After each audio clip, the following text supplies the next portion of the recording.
Buenas, mi nombre es Lady Patricia Rincón Ruiz, estudiante de licenciatura en Ciencias Sociales y Desarrollo Local. A continuación le hablaremos sobre las civilizaciones antiguas. La Mesopotamia es un territorio asiático que se extiende entre los ríos Tigres y Éufrates. El término geográfico Mesopotamia se utiliza para designar un territorio entre ríos. Esta particular ubicación entre los ríos la convierten en un territorio particularmente fértil. Por eso fue el contexto ideal para el desarrollo de las primeras formas de agricultura y atrajo numerosas culturas a lo largo de la prehistoria e historia. Se le consideró la cuna de la civilización, ya que en ella se desarrollaron los primeros asentamientos humanos permanentes, así como los primeros estados e imperios. La organización política se basaba en ciudades-estados, que luchaban unas contra de otras. El centro del poder era el palacio y el templo, dirigidos por un príncipe sacerdote. Luego surgieron jefes militares que se nombraron ellos mismos reyes, creando grandes imperios. La sociedad era muy jerárquica y estratificada. En la cúspide de la pirámide social se encontraba el rey. Luego le seguían en prestigio una élite de sacerdotes, jefes militares y funcionarios de alto nivel, seguidos de comerciantes, funcionarios menores, artesanos y campesinos. En el nivel más bajo de la sociedad se encontraban los esclavos, por deudas o prisiones de guerra. La economía en Mesopotamia se destacó la agricultura, la ganadería, el comercio y los artesanos, que fueron los creadores de herramientas y útiles para la vida cotidiana. Podemos concluir que la cultura mesopotámica es la cuna de todas las otras civilizaciones importantes. Además, sus avances tecnológicos, su cultura, su economía y ciencias forman una base para las otras civilizaciones que se formarían en Europa. Este territorio mantuvo su importancia a través del tiempo, pero cambiando constantemente de dominio. Pasamos por los textos importantes que nos brindaron Poema de Gilgamesh y el Código de Hammurabi. Podemos entender un sinfín de cosas sobre lo que esta cultura es, pero lo primordial y sin duda es su gran aporte.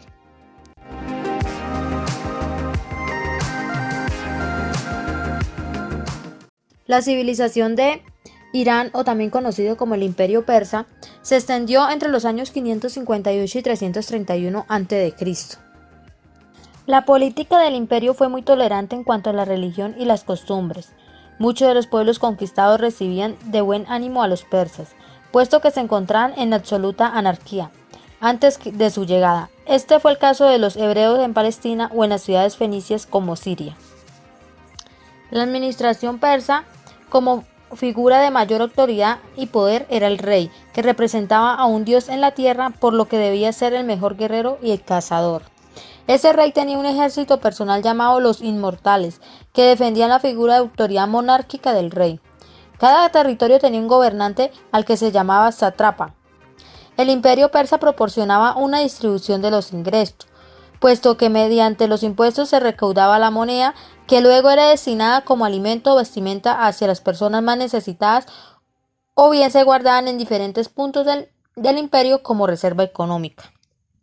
Su caída persa era una de las metas de los griegos desde el año 350 a.C., objetivo final logrado a mano de Alejandro Magno en el año 334 a.C. en Gránico. Tras esta conquista, los persas presentaron resistencia y un año después los enfrentaron nuevamente en la batalla de los Isos, donde fueron derrotados.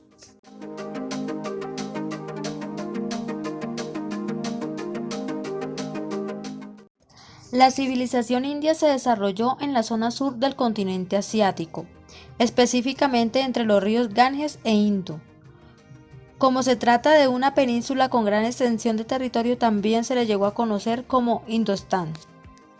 En su organización política, los hindúes no conformaron una nación única y unida, sino más bien era un conjunto de pueblos independientes con al menos 3 entidades principales. El rey. Este gobernaba el pueblo como autoridad absoluta y monarca que tenía origen divino. Los brahmanes. Estos representaban la clase sacerdote de los hindúes y también ayudaban al rey a administrar la justicia en el pueblo, por eso se les consideraban superiores. La aristocracia feudal. Estos tenían cargos de funcionarios pero con rango menor. Aún así, eran dueños de enormes feudos. Su organización social. Existió un tipo de distinción de clases diferentes al de otras civilizaciones del mundo, ya que en este se fundamentaba en las costumbres, la religión y el derecho. Esta sociedad se dividía en 4 grupos distintos. Primero, los brahmanes. Estos representaban la clase más alta. Los kshatriyas. Estos representaban a los guerreros del pueblo. Los vaisyas. Estos se dedicaban al comercio, la agricultura y otros campos profesionales. Los Udras, esos venían de los Dravitas y representaban a los siervos del pueblo. La economía de los hindúes se basaba principalmente en la agricultura, ya que cosechaban productos importantes y en grandes cantidades debido a su territorio tan fértil. Entre estos productos se cuenta la cebada, el trigo, el algodón y el sésamo. Adicionalmente se dedicaron a la cría de cabras, camellos y búfalos.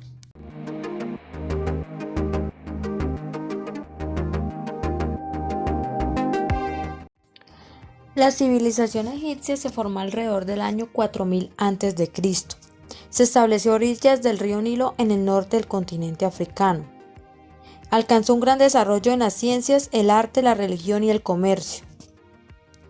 Su organización política estaba conformada por una jerarquía descendente de los dioses, el rey, los muertos benditos y la humanidad. El gobierno estaba bajo el mando del rey o faraón.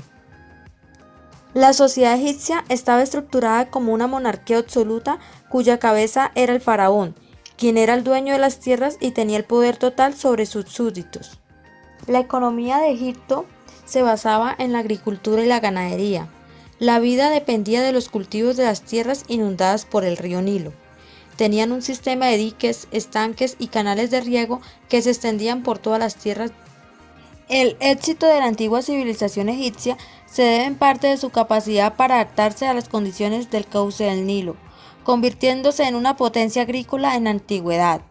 Los numerosos logros de los antiguos egipcios quedan reflejados en sus construcciones monumentales y en su arte.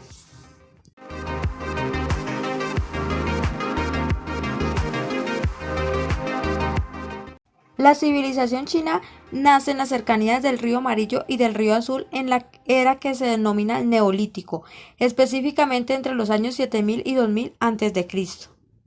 Su organización política se caracterizó por las dinastías, las cuales estaban dominadas por emperadores que tenían todo el poder y autoridad en el imperio, y este era sucedido por un heredero, generalmente su primogénito varón. En la organización social de la civilización china, el emperador era quien ocupaba el primer lugar en la pirámide social china, ya que se consideraba que tenía origen divino. La aristocracia noble que constituía la corte imperial, esta se componía por terratenientes y jefes militares. El tercer nivel era ocupado por funcionarios de alto rango y de mucha confianza para el emperador, jueces, gobernantes, policías, etc. El cuarto peldaño de la escala estaba ocupado por los campesinos que se encargaban de trabajar los campos de cultivo de los terratenientes. Y por último podemos ubicar a los esclavos quienes estaban constituidos en su mayoría por prisioneros de guerra y también hombres castigados que habían perdido su libertad. La economía de los chinos se basaba principalmente en la agricultura, cultivando principalmente el arroz, y luego domesticaron animales de carga, con lo que transportaban los productos hacia las ciudades vecinas, iniciando el comercio de aquellos tiempos con el trueque como un sistema de beneficio. Sus principales aportes fueron el papel, la imprenta, la brújula y la porcelana.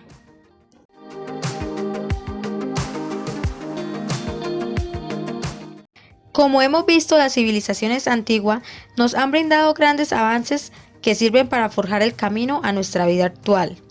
Desde el desarrollo de canales de riego hasta las organizaciones político-sociales mencionadas nos han enseñado ya sea un actuar positivo o bien uno negativo. Ha dejado una enseñanza que se convierte en una lucha, una herramienta, una visión. Es por eso que recordar su historia y legado es de suma importancia, ya que repetir sus virtudes o evitar sus errores ayudará en el crecimiento y desarrollo de nuestras sociedades modernas.